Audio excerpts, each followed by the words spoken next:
So you want to learn how to do retail arbitrage the proper way? Well, you come to the right place. Click the links down below in the description for my $499 courses. No, I'm kidding, because I really don't have any courses for you. And this channel is all about free content. And if I ever want to offer you a course, I better be goddamn sure that I can provide way more value than what you have to pay for it. Anyways, let's get on with today's topic. So the reason why I want to create this video is because I've seen, because I'm in like a lot of Facebook group, and I've seen a lot of questions asking about like doing just reselling in general. And honestly, some of the questions that I've seen, like, you know how like when you were younger, you were told that there's no such thing as stupid or dumb questions? Well, I think there are really, but a lot of questions are actually legitimate, and it's just like, because if you're starting out as a new seller, you might not know a lot of details, and the responses that they get is something like, you know, you can just Google it, you just have to think outside the box. And I get a little bit annoyed with that, because I think those people who answered those questions forgot that they were once a new seller too.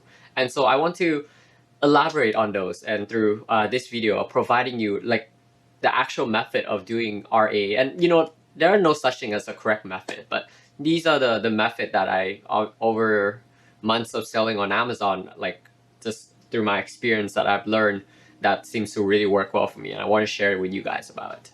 So the first one in regards to thinking outside the box is for you to actually think about the things that people actually need. So for instance, like right now it's summer and it's probably approaching towards the end, and you might shift to the colder season soon, or perhaps like the back to school. And you know that because of the pandemic, a lot of students haven't gone to college or schools, and now that there's going to be in-class you know, like courses again, they probably have to purchase a lot of the like things, that materials that they might not even use for the entire year that they've been at home. So for instance, and I'm actually selling this one time and time again, I'm selling this, I got this used from Facebook Marketplace, Texas Instrument TI-84 graphing calculator. This has been a great profit for me. So how much did it cost? It cost like $30 on Facebook Marketplace, and I'm going to be reselling online for like, I think $97, $98. That's usually the price point that I aim for. And yeah, if you live in a place where like you see that pool supply stuff are running out in your local Walmart, it kind of gives you an indication of what the demands of the people actually, the consumers actually need. So perhaps you can hop online, or you can go to different Walmart to look for those products that could be available. The second one that I want to bring up in this video is, if you have ever heard of those like online tools like Tactical Arbitrage to scan doing OA, some of those softwares, like you were specifically told not to sell bundle products, multi-packs, cases, because the software doesn't detect it will cause like a mismatch between the UPC barcode and the whatever they can find online through the software.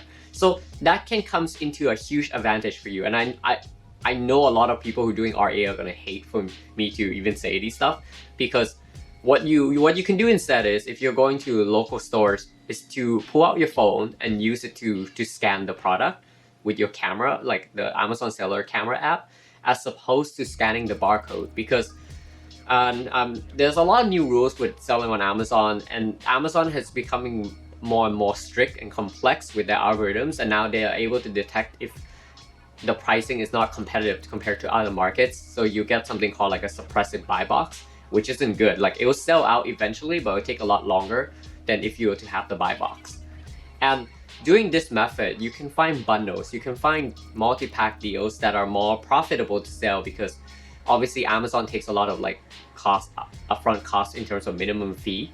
Like I think any products would cost like at least like $6-7 to pack and ship and everything.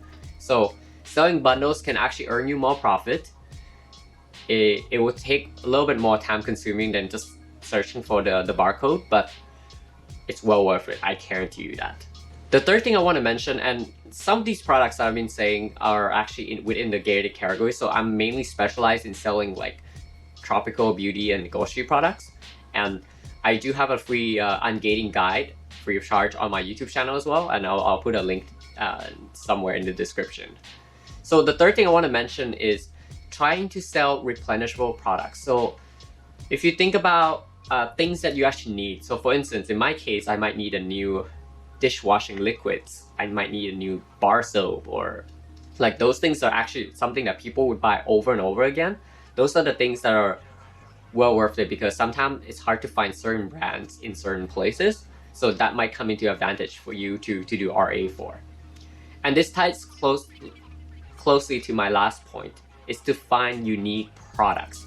So what do I mean by unique products? So in my case, I like to go to very unique places, like unique grocery store, like Vietnamese grocery stores, Japanese grocery stores. I bought like some of this like gummy tool that like you kind of mold it together. It's like a DIY kit in the Japanese stores. And I also been selling this Vietnamese coffee that like costs like $7.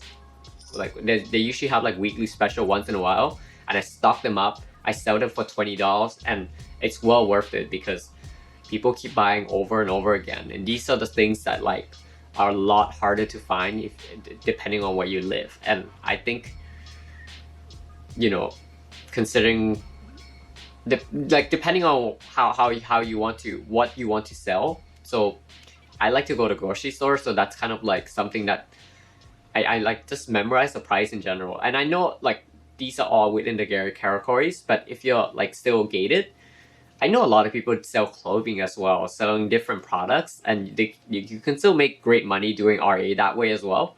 There's nothing wrong with selling those items. I used to start off selling just like home and kitchen goods, and that used to be the things I sold for like a good 2 months before I got ungated. So don't be discouraged by that, and I hope you gained some value in this video. Smash the like buttons if you did. If not, you can hit a thumbs down as well, but leave a comment to why, and I will try to make improvements on my explanation as well. Thanks for watching.